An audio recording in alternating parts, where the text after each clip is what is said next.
کہتے تھے کہ مسافر کے لیے تراویح پڑھنے کا کیا حکم ہے؟ بھئی مسافر کے لیے تو فرض نماز بھی آدھی ہو جاتی ہے، اگر 4 رکعت 2 پڑھے گا اور سنت اور نوافل معاف ہیں تو تراویح بھی تو سنت ہے، وہ بھی معاف ہے۔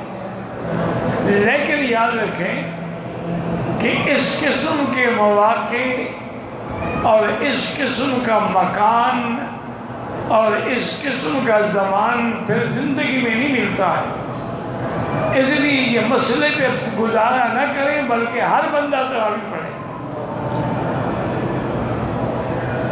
اور تراویح جو ہے نا، یاد رکھو ائمہ 4 کے نزدیک اور اسی طرح سیدنا امیر المومنین حضرت عمر رضی اللہ عنہ کے زمانے سے لے کر آج تک حرمین الشریفین میں 20 تراویح پڑھی جاتی ہے، کبھی بھی 8 نہیں پڑھی گئی۔ حضور صلی اللہ علیہ وسلم نے تراویح پڑھی، لیکن 1 رات 2 رات تیسری رات آپ تشریف نہیں لے آئے۔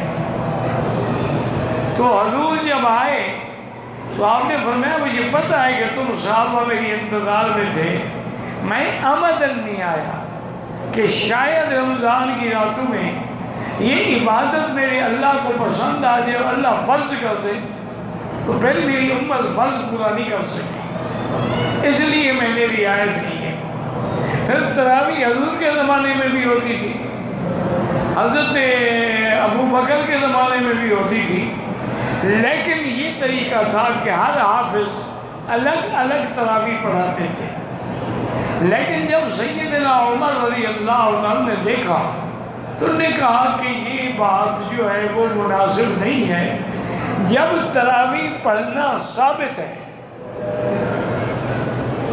اور جماعت کی نماز کے برکات ثمرات بہت زیادہ ہیں، فَجَمَعَهُمْ عَلَىٰ أُبَيِّ بْنِ كَعْبٍ، تو حضرت عمر نے حکم دیا کہ آج کے بعد تمام صحابہ حضرت ابی بن کعب جو قرآن کے سب سے بڑے قاری تھے، یہ وہ صحابی ہیں کہ ایک دن حضور کی خدمت میں آئے تو حضور نے فرمایا کہ بھائی اللہ نے حکم دیا ہے کہ میں تمہیں قرآن سناؤں۔ انہوں نے کہا یا رسول اللہ، اللہ نے میرا نام لیا؟ فرمایا ہاں نام لیا ہے۔ تو آپ رو پڑے خوشی سے۔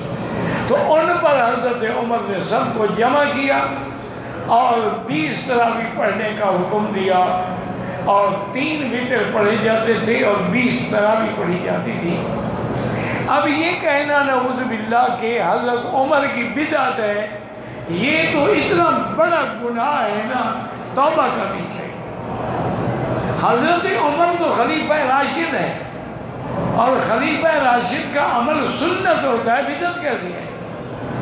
حضور نے فرمایا علیکم سنتی و سنت الخلفاء الراشدین، میری سنت اور میرے خلفاء کی سنت کو مضبوطی سے پکڑو۔ تو حضرت عمر کا فیصلہ سنت ہے، وہ بدعت کیسی ہو سکتا ہے؟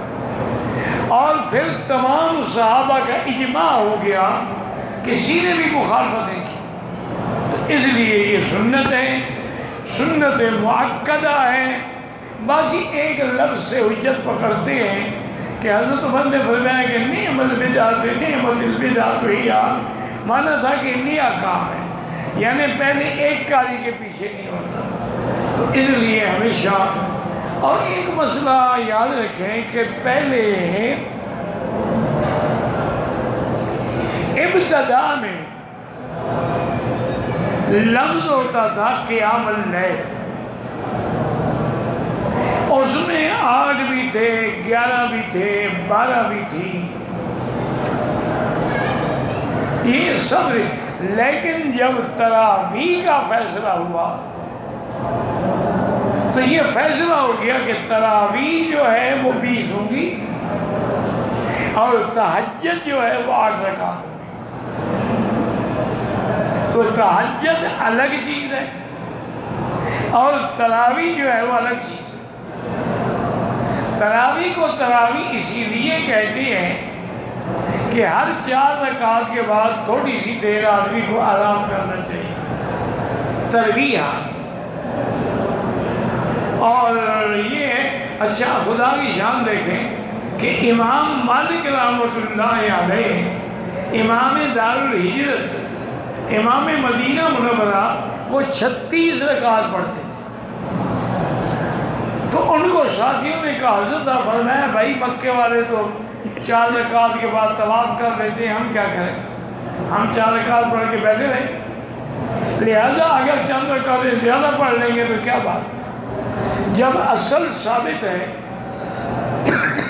تو جتنا زیادہ پڑھیں گے اتنا اجر ملے گا. اب ویسے بھی اگر اللہ نے تعصب نہ ہو، ٹھنڈے دل سے غور کریں کہ جس آدمی نے 8 رکعت تراویح پڑھی تو 12 والی حدیث تو گئی نا، اور 20 والی بھی گئی. جو 20 پڑھے گا تو اس میں 8 بھی آ گئے، 12 بھی آ گئے اور 20 بھی آ گئے، ساری حدیثوں پہ عمل ہو گیا.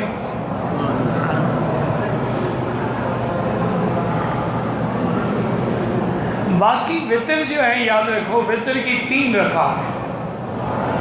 پڑھنے کا طریقہ حنابلہ کے نزدیک یہ ہے کہ 2 رکعت پڑھ کے سلام پھیر دیں گے، کھڑے ہو کے 1 رکعت پڑھیں. حالانکہ وہ بھی 3 پڑھ رہے ہیں لیکن درمیان میں فاصلہ کرتے ہیں، ورنہ وطر 3 رکعت ہیں. حتیٰ کہ حضور نے اتنا بھی فرما دیا کہ پہلی رکعت میں سبح اسم ربک الاعلیٰ، دوسری رکعت میں قل یا ایھا الکافرون، اور تیسری رکعت میں قل ھو اللہ احد. جب ہے ہی 1 رکعت تو 3 صورتیں پڑھانے کی کیا ضرورت تھی؟ اس سے بھی معلوم ہوا کہ وطر 3 ہے، اسی لیے حضور پاک نے 3 رکعتوں کی تعلیم دی.